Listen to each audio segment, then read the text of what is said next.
이제 오늘은 그동안 우리가 배웠던 주기도문, 주님이 가르치신 기도에 대해서 마지막으로 배우는 시간을 갖게 됩니다. 자, 오늘 주기도문의 마지막 부분은 이렇게 되어 있어요. 우리 13절 하반절입니다. 뒷부분의 말씀을 같이 한번 읽어보겠습니다. 시작. 나라와 권세와 영광이 아버지께 영원히 있사옵나이다. 아멘. 자, 이 부분을 흔히 주기도문의 송영, 따라합시다. 송영. 또 하나는 영광송. 네, 송영, 영광송이라고 부르는 부분이에요. 우리가 이 주기도문을 마치면서, 기도를 마치면서 마지막으로 하나님께 영광과 찬송을 올려드린다, 이런 의미에서 송영이에요. 찬송을 올려드린다. 그리고 이 찬송이 그냥 찬송이 아니라 영광을 올려드리는 찬송이다라는 의미에서 영광송, 이렇게 부르는 것이지요. 자, 그런데 특이한 것은 이 부분이 괄호 처리가 되어 있습니다. 왜 괄호 처리가 되어 있을까요? 왜냐하면 이 부분은 예수님이 직접 가르치신 부분이 아니기 때문이에요. 그동안 우리가 앞에서 배워왔던 하늘에 계신 우리 아버지요, 그리고 시험에 들게 하지 마옵시고 악에서 구하시옵소서, 이 부분까지는 예수님이 직접 가르치신 부분입니다. 그런데 지금 읽고 있는 이 영광송 부분은 바로 초대교회 성도들이 주기도문을 활용하는 가운데 추가한 부분이에요. 추가한 부분. 초대교회라는 것은 예수님께서 승천하시고 난 이후에 세워진 교회들, 그러니까 교회에 처음 세워진 교회들에서 이 부분을 주기도문을 암송하거나 주기도문으로 기도할 때 이 부분을 추가해서 기도했다는 거예요. 그래서 괄호 처리가 되어 있는 것입니다. 그럼 여러분, 초대교회 성도들이 왜 주기도문의 끝에 이 부분을 추가해서 넣어 놓았을까요? 크게 두 가지 이유가 있습니다. 첫 번째는 바로 초대교회 안에 유대인 그리스도인들이 이 부분을 추가한 거예요. 뭐냐면은 초대교회 안에 크게 두 부류의 사람들이 있었습니다. 소위 히브리인들, 이스라엘 사람으로서 아브라함의 혈통을 따라 계속 이어져 내려온 구약 성경을 믿고 구약의 하나님을 믿었던 이 사람들, 이들이 유대인들이지요. 유대인이면서 이 땅에 오신 예수님을 나의 구주, 나의 하나님으로 믿고 그리스도인이 된 유대인 그리스도인들이 있었어요. 그리고 또 한 부류는 아예 이방인들, 이스라엘 민족이 아닌 다른 나라 사람들이 복음을 듣고서 예수님을 믿고 그리스도인이 된 사람들이 있었거든요. 이들을 헬라인 그리스도인, 헬라파 그리스도인, 이렇게 불렀어요. 근데 여러분, 예로부터 하나님을 믿고 섬겼던 유대인 그리스도인들, 이들은 항상 하나님께 기도를 할 때 처음과 끝에 하나님을 찬송하는, 하나님의 영광을 높이는 송영이라고 하는 그 기도를 항상 같이 넣어서 기도했던 거예요.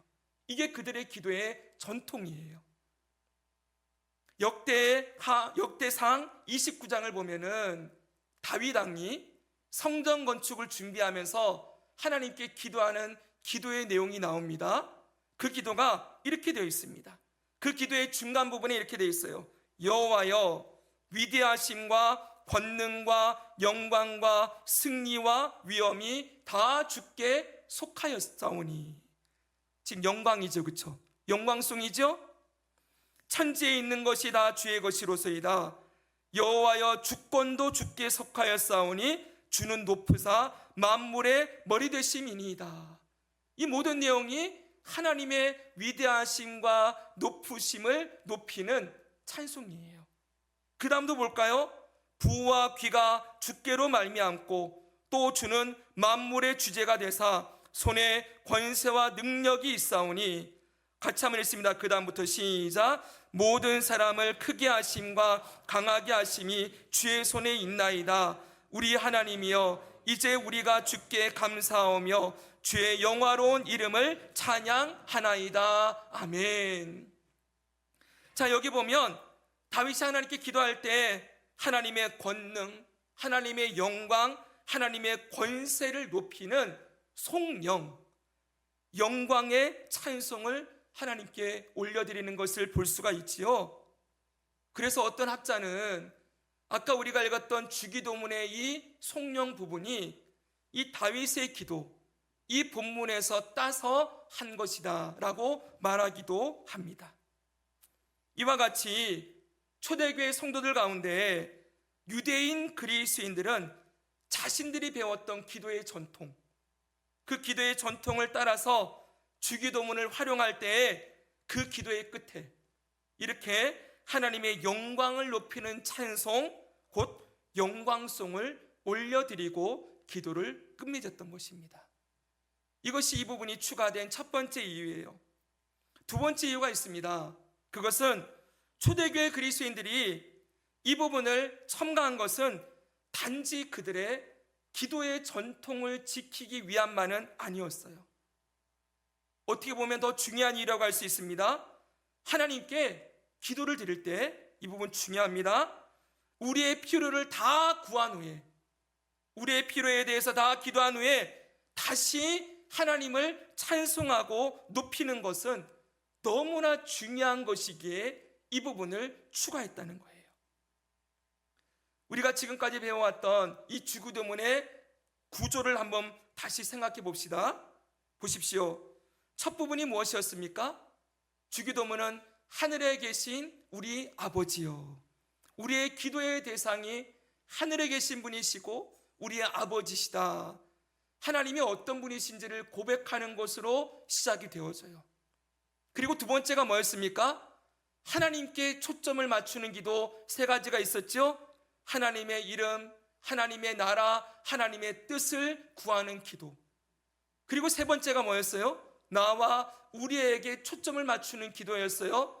일용할 양식에 대한 기도, 우리의 죄를 용서해 주시는 은혜를 누리고 다른 사람의 죄를 용서할 수 있기를 기도하는 것, 그리고 시험과 악에서 우리를 구원해 달라는 이 기도를 드리지요. 그리고 맨 마지막에 뭐가 있는 거예요? 송영이 있는 거예요. 나라와 권세와 영광이 아버지께 있습니다. 보십시오, 여러분. 이 기도를 다 드리고 난 후에 첫째로 불렀던 그 하나님, 하늘에 계신 우리 아버지가 마지막 기도를 마치면서도 어떤 분이신지를 고백하는 것, 그분에게 나라와 권세와 영광이 다 있으신 분이라는 것을 기억하고 하나님께 다시 시선을 돌리고 기도를 마치는 것은 너무나 중요한 부분이라고 할 수 있는 것이지요. 그래서 이 부분을 추가했다는 거예요. 원래 여러분, 헬라어로, 이 주기도문이 헬라어로 쓰여졌거든요. 헬라어 원문을 보면은 다 보여주세요. 악에서 구하시옵소서, 그리고 그 다음에 나라와 권세와 이렇게 돼 있잖아요. 근데 생략된 단어가 있어요. 원래 원문에는 호티라는 접속사가 있어요. 호티. 여러분, 이 호티라는 접속사의 뜻은 왜냐하면, 그 이유는 이라는 뜻이에요. 그러니까 여러분, 우리가 기도할 내용들을 다 고백한 이후에 이렇게 기도하는 거예요. 들어보세요. 우리가 이렇게 기도하는 이유는 하나님 아버지께 나라와 권세와 영광이 영원히 있기 때문입니다. 여러분, 괜찮지요? 우리가 이렇게 기도할 수 있었던 이유는 하나님께 나라와 권세와 영광이 모두 있기 때문입니다 라고 기도를 하고 마친다는 거예요. 다시 말하면 우리가 왜 주기도문으로 기도를 했는지 그 근거, 그 이유를 끝에 딱 못 박아두는 거예요. 우리가 이렇게 기도할 수 있었던 것은 하나님께 권세와 능력과 영광이 있기 때문입니다. 이 믿음의 고백을 드림으로써 주기도문을 마치는 것이지요. 여러분, 바로 이 호티라는 접속사를 한국교회 안에서는 대개라는 말로 번역을 해서 썼어요. 그래서 우리는 대개 나라와 권세와 영광이 아버지께 있습니다, 이렇게 고백하고 끝내잖아요. 이 대개라는 말, 이 말에 대해서 이것을 써야 될 것인지 말아야 될 것인지에 대한 논쟁이 한동안 있었습니다. 그런데 여러분, 이 대개라는 말의 뜻은 큰 원칙으로 볼 때 이런 뜻이에요. 좀 말이 어렵죠, 여러분? 잘 쓰지 않는 단어예요. 그런데 여러분, 이 단어를 써서 한번 다시 정리를 해볼까요? 어떻게 기도하는 거예요? 우리가 이렇게 기도하는 큰 원칙은 나라와 권세와 영광이 아버지께 영원히 있기 때문입니다. 여러분, 이것도 괜찮지요? 우리가 이렇게 기도할 수 있었던 그 기도의 원칙은, 근본은 하나님께 모든 것이 있기 때문입니다. 그런 뜻으로 대개를 사용하는 거예요. 그래서 여러분, 이 대개를 쓸 것인가 말 것인가 여러 논쟁이 있었는데, 사실 여러분, 써도 되고 안 써도 되겠지요. 왜냐하면 우리가 읽은 이 성경 본문에도 호티라는 접속사가 생략되어 있잖아요. 왜냐하면 이렇게 말하지 않았어요. 그냥 나라와 권세와 영광이 바로 들어갔기 때문에 생략해도 되지만, 그러나 여러분, 저는 이렇게 생각합니다. 우리나라의 믿음의 선배님들이 주기도문 암송할 때 대개 나라와 권세와 영광이 대개를 넣었다는 거예요. 생략해도 좋겠지만 이걸 굳이 넣어놓은 이유는 뭐겠습니까? 바로 우리가 주기도문으로 기도하는 기도의 원칙이 무엇인지를 강조하기 위해서 이 접속사를 딱 못 박아뒀다는 거예요. 그런 의미에서 이걸 생략해도 되지만 저는 쓰는 것이 더 좋다고 생각을 합니다. 왜냐하면 그분들이 그렇게 해왔던 이유가 있잖아요, 그렇죠? 그래서 다시 강조합니다. 이 마지막 송영 부분은 우리가 기도하는, 주기도문으로 기도하는 기도의 원칙, 근거, 이유를 밝혀주는 부분이기에, 그렇기에 초대교회 성도들이 이 송영 부분을 추가해서 주기도문을 암송하고 활용을 했고, 우리도 지금 그렇게 하고 있는 것이다, 이렇게 정리할 수가 있겠습니다. 여러분, 이해되셨지요? 네. 자, 그러면 이제 이 송영의 부분을 구체적으로 한번 살펴보겠습니다. 이 마지막 끝부분 송영은 세 가지 고백을 담고 있어요. 자, 1, 2, 3번을 같이 한번 읽어보겠습니다. 시작. 나라가 아버지께 영원히 있습니다. 권세가 아버지께 영원히 있습니다. 영광이 아버지께 영원히 있습니다. 아멘. 그냥 우리가 그냥 외우듯이 생각 없이 나라와 권세와 영광이 아버지께 영원히 있사옵나이다, 그냥 이렇게 암송할 때와 하나하나를 뜯어서 구분해 놓으니까 여러분 느낌이 확 다르시죠? 저는 설교 준비하면서 이 부분에서 너무나도 큰 은혜를 입었어요. 야, 그렇구나, 바로 이것이구나 라는 은혜를 다시 입으면서 여러분들에게 이 내용을 가르쳐드리고 함께 나눌 생각에 가슴이 참 뛰었습니다. 여러분 보십시오. 이 송영 그냥 훑고 그냥 끝마침으로, 마무리로 그냥 후렴구처럼 놓는 게 절대 아니라는 거예요. 여기 보면 공통적으로 고백하는 단어가 있지요. 그것은 무엇입니까? 아버지께라는 단어예요. 따라합시다. 아버지. 네. 주기도문은 첫 시작을 뭘로 시작합니까? 하늘에 계신 우리 아버지요 라고 시작하지요. 주기도문의 끝마칠 때에도 아버지께, 이 아버지를 기억하며 고백하는 것, 이것이 끝마침에 들어있다는 거예요. 이것은 무엇입니까? 우리의 기도의 대상이요, 기도를 받으시는 분이 우리의 아버지시다, 나의 아버지, 우리의 아버지시다 라는 것을 꼭 기억하고 기도를 마치라는 거예요. 사랑하는 여러분, 다시 강조합니다. 우리가 기도할 때마다 꼭 기억해야 될 것은, 기도는 하나님과의 만남, 특별히 아버지와의 만남과 교제의 자리라는 것을 꼭 기억하기 원합니다. 기도는 단순하게 나의 필요를 그냥 구하고 필요한 것 하나님께 통보하고 끝내는 게 아니에요. 우리의 아버지, 생명까지 우리를 다 바쳐서 우리를 사랑하신 그 아버지와의 은혜의 교제, 사랑의 교제를 나누는 자리라는 것을 끝까지 알려주는 것, 이것이 성령의 목적입니다. 또 볼까요, 여러분? 그러면 나라와 권세와 영광이 아버지께 있다는 것은 무슨 말일까요, 여러분? 우리는 먼저 여기서 주기도문에서 우리가 하나님께 초점을 맞추는 기도 세 가지를 우리 배웠었지요. 바로 하나님께 뭐가 있습니까? 죄송합니다. 그건 남겨두시고요. 하나님의 이름이 거룩히 여김을 받아주십시오. 그리고 하나님의 나라가 임하시옵소서, 하나님의 뜻을 이루어 주소서. 이 세 가지가 하나님께 초점 맞추는 기도였지요. 자, 주기도문의 이 성령 부분은 바로 하나님께 초점을 맞추는 이 기도를 다시 하는 거다라고 볼 수가 있어요. 먼저 여러분, 첫 번째가 무엇이었습니까? 하나님의 나라가 아버지께 영원히 있습니다. 이 고백이에요. 제가 누차 여러분들에게 설명을 드렸지만 하나님의 나라는 하나님의 통치를 말하는 것이라고 말씀드렸습니다. 기억하십시오. 이 세상의 모든 역사의 주인은 바로 하나님이십니다.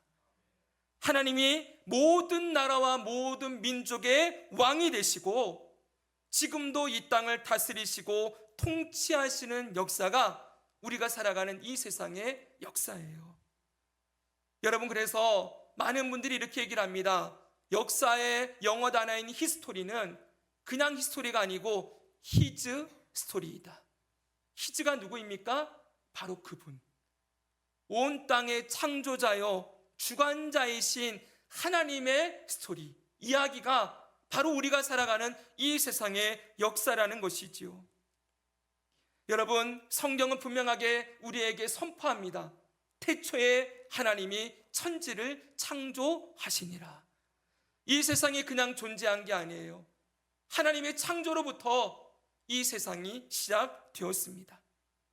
그리고 그 창조주 하나님은 그 창조하실 때만 잠깐 역사하시고 멀리 떠나간 분도 아니요, 저 멀리 계신 분도 아니요, 그 창조주 하나님이 지금도 살아서 이 땅의 역사를 직접 개입하시고 섭리하시고 주관하시고 이끌어 가신다고 말씀하고 있습니다.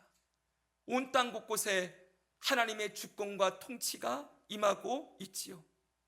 그리고 이 땅에 그 하나님께서 보내신 그 아들 예수 그리스도가 이 땅에 오셔서 죄와 사망의 노예로 살고 있던 저와 여러분들을 천국의 복음으로 우리를 구원하시고 우리가 더 이상 죄와 사단의 종이 아닌 하나님의 자녀로 살아가도록 구원해 주셨습니다.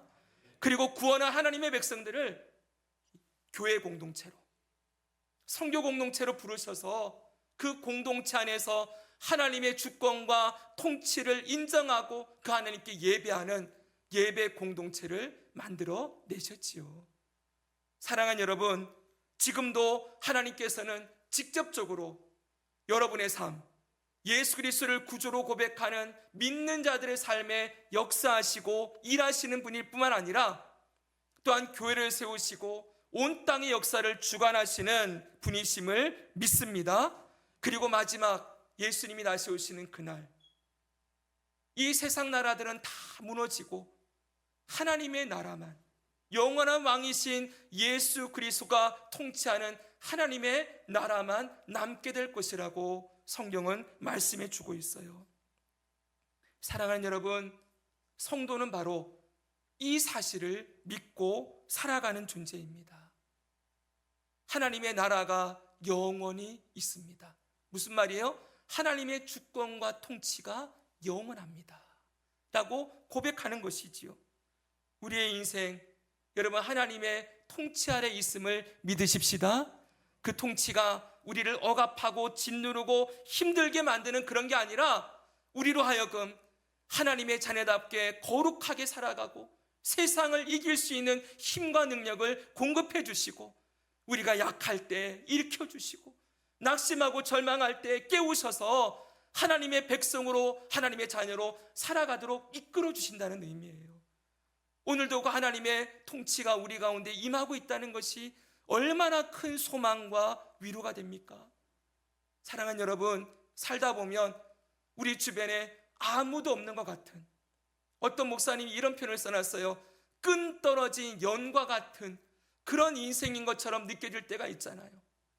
이리저리 어디로 가는지 방향도 없이 목적도 없이 흘러가고, 이리 치이고 저리 치이고, 내가 왜 이렇게 살아가나, 나는 뭘 위해 살아가나. 여러분, 그런 생각이 들 때마다 우리는 다시 말씀을 보고 눈을 들어 하나님을 바라보아야 합니다. 하나님의 손길 아래 한순간도 우리를 떠나지 않고 하나님이 우리의 인생을 인도해 주고 있어요. 여러분, 그 하나님의 주권 아래 나의 삶이 있고 우리의 가정이 있습니다. 여러분이 하나님을 믿고 하나님의 자녀가 된 이상 하나님께서는 여러분의 가정을 그냥 내버려 두지 않으십니다. 여러분들을 통하여 기도하게 하시고, 또 주님의 은혜를 구할 때 여러분, 기도를 어떤 분이 표현을 이렇게 해놨어요. 기도는 사람이 집을 짓는데 지붕과 같은 것이다. 우리가 하나님께 기도하며 하나님을 믿는 믿음으로 살아갈 때 지붕이 있는 집이 된다는 거예요. 우리 가정을 하나님의 은혜의 날개를 보호해 주시고 지켜주시는 그 은혜를 누리며 살아가게 하신다는 거지요. 여러분, 우리나라도 마찬가지입니다. 이 혼란스럽고 어려운 세대에 많은 분들이 너무나도 불안해하고 염려하고 근심하지만, 여러분 잊지 마십시오. 하나님은 한 번도 우리나라를 놓으신 적이 없으십니다. 우리나라와 우리나라의 역사와 앞으로 우리나라의 미래까지 모두 주님의 주권과 통치 아래 있어요. 우리뿐만 아니라 저 미국이나 중국이나 저 러시아나, 지금 사람들은 트럼프가 대통령이 되면서 열강이 어떻게 움직이나 시시각각 변하는 이런 시대 가운데에서 어떻게 세계 정세가 흘러가게 될 것인가 많이 고민하지요. 여러분, 저는 그렇게 생각합니다. 아까 우리가 다윗의 기도를 읽었지요. 사람을 강하게 하심, 크게 하심이 누구 손에 있다고요? 하나님의 손에 있다고요. 하나님께서 모든 나라의 권세자들을 세우시기도 하시고 내리기도 하시고 나라를 세우기도 하시고 무너뜨리기도 하시고, 하나님의 통치 아래 모든 나라의 역사가 흘러가고 있어요. 불안해하지 마십시오. 여러분, 세상이 어떻게 흘러가든지 하나님께서 통치하시고 주관하시며 그 하나님의 은혜의 보호 아래 나와 우리의 인생과 우리 교회와 그리고 이 땅에 세워진 교회들과 나라의 역사가 주관되고 있음을 믿으며 고백하는 것, 이게 나라가 아버지께 영원히 있습니다 라는 고백의 내용인 거예요. 여러분, 참 감사하지요? 좋지요? 하나님의 나라가 영원합니다. 두 번째는 무엇입니까? 하나님께 모든 권세가 영원히 있다는 고백입니다. 이 권세가 뭐예요? 한마디로 능력입니다. 여러분, 우리가 기도하는 기도의 대상인 하나님은 모든 권세, 따라합시다. 모든 권세, 모든 능력, 모든 지혜, 네, 이 모든 것을 가지신 분이에요. 우리가 믿는 하나님은 절대 종이 호랑이가 아닙니다. 우리가 아무리 기도해도 하나님은 아무런 일도 하지 못하시는 그런 분이 아니세요.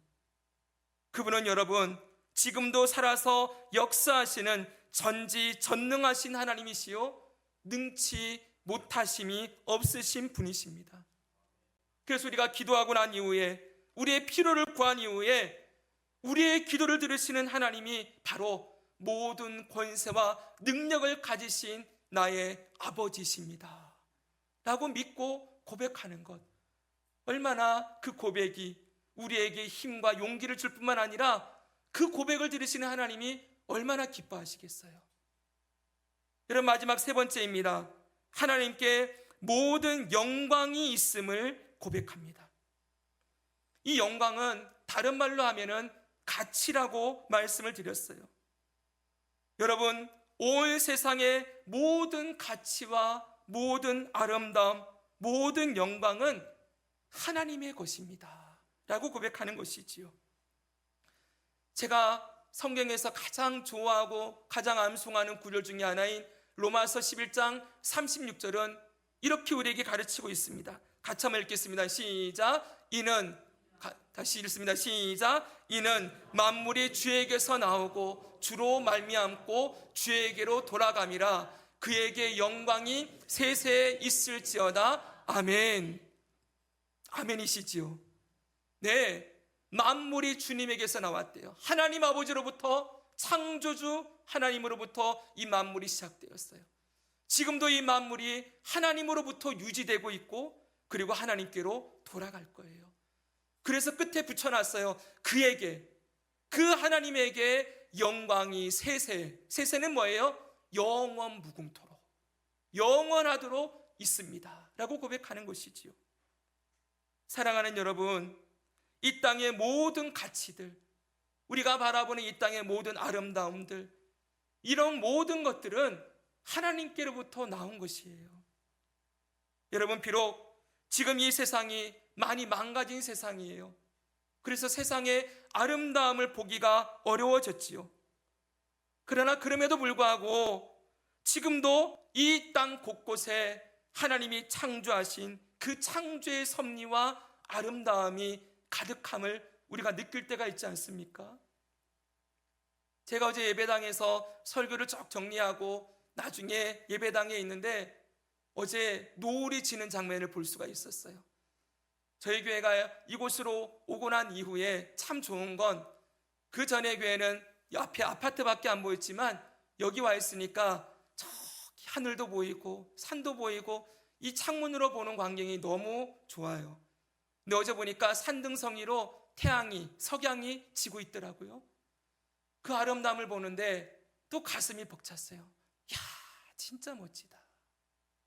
사랑하는 여러분, 여러분들이 그 해변가에서 해가 떠오르는 장면, 그리고 석양이 지는 장면, 그리고 깨끗한 밤하늘에 수많은 별들이 반짝이는 그 광경을 보면서 야, 탄성이 나올 때가 있지 않습니까? 근데 여러분, 그게 우연히 이루어진 게 아니잖아요. 이 세상 사람들은 그게 우연히 만들어져서 우연히 존재한다 라고 하지만 우리는 그렇지 않지요. 그 모든 것이 창조주 하나님의 작품이라는 걸 인정해요. 그래서 그걸 보면서 이 땅에 이런 아름다움을 주신, 이런 영광스러운 가치를 주신 하나님을 높이고 찬양하는 것, 여러분, 그 고백을 하나님이 얼마나 기뻐하시겠어요? 사람도 마찬가지지요. 다 말씀드리지 않아도 이 땅의 수많은 동물과 식물들, 이 땅에 존재하는 모든 생명체들을 바라보면 그 나름대로 얼마나 가치 있고 아름답고 영광스럽습니까? 그게 그냥 나온 게 아니고 하나님이 전부 부여하신 가치라는 거예요. 특별히 여러분, 사람은 어떻습니까? 사람보다 더 영광스러운 존재는 없지요. 지금 우리는 많이 망가진 상태예요. 원래 사람은 영원히 살도록 창조된 존재였어요. 하나님의 형상과 모양을 따라서 하나님을 똑 닮은 존재로 만들어 놓고 하나님의 영광을 모두 사람에게 불어넣으셔서 하나님을 닮은 존재로 영원히 살게 하셨다고요. 근데 지금 우리는 하나님께 반역하고 선악과를 따먹고 나서 죄로 말미암아 죽음이 들어왔기에 우리는 이 아름다움과 영광을 오래 누리지 못해요. 나이가 40, 50이 넘어가면 이제 나도 늙어가는구나. 제가 옛날에 우리 어르신들이, 죄송합니다 이런 표현 써서, 화장실을 가면은 남자분들이 이렇게 소변을 누시면서 이렇게 잘 안 나오는 걸 보면서 문제가 생길 때마다 아이고 힘들어하는 거 봤거든요. 저는 안 그럴 줄 알았어요. 예. 그래, 나이가 드니까 똑같이 가요. 우리는 나는 괜찮겠지 하지만 다른 분들이 걸어간 그 길을 우리도 다 걸어가야 됩니다. 근데 드리고 싶은 말씀은 원래 사람은 이런 존재가 아니었다는 거예요. 죄로 말미암아 죽음에 들어가야 되는 존재가 되었기에 많이 망가졌지만, 여러분, 그럼에도 불구하고 한 사람 한 사람이 얼마나 아름다운 존재입니까? 죄송하지만 여러분, 옆에 분 한 번만 보십시오. 참 아름다우십니다. 한번 해주십시오. 참 아름다우십니다. 네, 그렇죠 여러분. 네, 나이가 들수록 더 아름다워지지요. 네, 사람만큼 아름다운 존재는 없어요. 그런데 이 아름다움과 이 귀한 가치를 누가 주셨다고요? 하나님이 주셨다고요. 그래서 여러분, 하나님 앞에 우리가 기도할 때 이 온 세상의 모든 아름다움과 영광이 아버지로부터 나왔고 모든 것이 아버지의 것입니다 라고 고백하며 영광과 찬송을 하나님께 올려드리는 것, 이게 기도의 마지막이 된다는 것, 이건 정말 하나님을 향한 신앙의 고백이 아니면 할 수 없는 고백이라는 거예요. 이 고백을 우리가 드리며 기도를 마무리한다면, 여러분, 그러면서 하나님이 주신 은혜를 기억하면서 얼마나 우리 가슴이 기쁘고 또 하나님께 영광이 돌려지겠습니까? 사랑하는 여러분, 이 땅에 우리가 알지 못하지만 성경은 말해요. 이 땅의 모든 피조물들이 지금도 하나님의 영광을 높이며 찬송하고 있다고요. 저 들의 식물들, 저 나무들, 공중에 나는 새, 이 땅에 존재하는 모든 생명체들이, 피조물들이 창조주 하나님을 높이고 그분께 영광을 돌리고 있는데, 오직 인간만이, 오직 사람만이 악해서 자기가 인생의 주인인 줄 알고 세상의 주인인 줄 알며 하나님을 거부하고 살아가고 있는 거예요. 이런 세상 속에 성도는 누구입니까? 창조주 하나님을 믿음으로 고백하고 그분이 나의 아버지시요 나의 구원자이심을 고백하는 자들입니다. 그러므로 성도는 마땅히 하나님 앞에 그 하나님께 모든 영광을 올려드리며 살아야 하는 존재임을 믿습니다. 이 세상, 그리고 우리의 모든 것, 우리의 몸과 영혼, 시간과 재능, 물질, 생명까지 모든 가치와 영광이 아버지로부터 받은 것임을 기억하고 그 영광과 가치를 주님께 올려드림이 마땅한 우리의 본분이요, 그리고 우리가 예배할 때마다, 주기도문으로 기도할 때마다 그 기도를 올려드리며 기도를 끝마치는 겁니다. 이제 여러분, 말씀을 정리하겠습니다. 우리는 그동안 예수님이 직접 우리에게 가르쳐 주신 기도를 배웠습니다. 우리가 꼭 잊지 말아야 될 것은, 여러분, 마지막 정리하면서, 총정리하면서 여러분들에게 권면의 말씀을 드립니다. 이 기도는 예수님이 직접 이 땅의 제자들에게 가르치신 기도예요. 이게 무슨 걸 의미합니까? 예수님이 기도를 가르치셨다는 것은 기도를 해야 된다는 것입니다. 직접 기도를 가르치시면서 너희는 이렇게 기도하라 가르친 주님의 명령이라는 거예요. 오늘도 여러분, 우리 이세용 집사님이 기도하시면서 우리의 삶에 예수님의 말씀을 순종하며 살아가기를 기도했습니다. 여러분, 많은 말씀들이 있지만 그 말씀들 가운데 여러분, 우리가 거의 1번으로 둬야 될 것은 기도하라는 말씀, 이 말씀에 순종하는 거예요. 기도가 우리의 신앙의 가장 첫 부분이요, 말씀과 기도가 아니고서는 하나님의 자녀들이 거룩하게 살 수가 없어요. 믿음을 지킬 수가 없어요. 그렇게 예수님이 직접 말씀을 주셔서 기록하게 하시고 너희는 이렇게 기도하라 라고 하시면서 기도를 가르쳐 주셨다는 거예요. 여러분, 기도를 책임과 의무로만 생각하지 마시고, 귀찮다, 어렵다 하지 마시고, 여러분 삶에 꼭 시간을 내어서, 몸을 들여서 주님과 만나는 이 기도의 시간을 가질 수 있기를 소망합니다. 그래서 예수님의 말씀 다시 기억하겠습니다. 마태복음 26장 40절 41절 읽습니다. 같이 읽습니다. 시작. 제자들에게 오사 그 자는 것을 보시고 베드로에게 말씀하시되 나와 함께 1시간도 이렇게 깨어 있을 수 없더냐. 시험에 들지 않게 깨어 기도하라. 마음에는 원이로되 육신이 약하도다 하시고. 아멘. 육신이 약하다 그렇게 지나가지 마시고 육신을 쳐서 복종시켜서 기도의 자리에 나아가 깨어서 기도함으로 시험을 이기고 죄와 악을 이기고 주님을 닮아가고 주님의 주권과 통치를 받으며 살아가는 복된 삶이 되기를 축복합니다.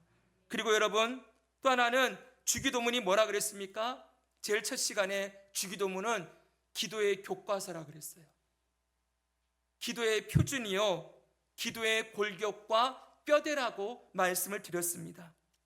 많은 분들이 이렇게 질문합니다. 목사님, 어떻게 기도해야 됩니까? 기도하는 방법을 모르겠습니다. 근데 여러분, 이제 기도하는 방법을 모른다고 하실 수 없으시겠지요? 그렇죠, 여러분? 기도하는 방법을 다 알려주셨어요. 이 순서대로 기도하면 되는 겁니다. 이제 여러분, 기도하는 방법을 배웠으니 이제 이 기도로 기도하는 훈련을 하시기 바랍니다. 마지막으로 끝으로 여러분들에게 강조하는 것은 우리는 기도할 때마다 우리의 기도를 들으시는 그리고 일하시는 아버지가 계시다. 그분이 살아계신 나의 아버지시다 라는 것을 꼭 기억하고 기도하기 원합니다. 우리가 기도한 것보다, 우리가 생각하고 구한 것보다 더 능력 있게 일하시고 역사하시는 살아계신 아버지 하나님, 그 하나님을 붙들고 하나님의 이름을 높이고 하나님의 나라와 뜻이 이루어지기를 기도하고 일용할 양식 그리고 용서의 은혜, 시험을 이기는 능력을 주시는 하나님과 그 은혜의 교제, 기도의 교제의 자리를 늘 풍성하게 누리며 살아가므로 말씀과 기도의 능력으로 세상을 이기고 믿음으로 승리하는 삶을 살아가기를 주 예수 그리스도의 이름으로 축복합니다.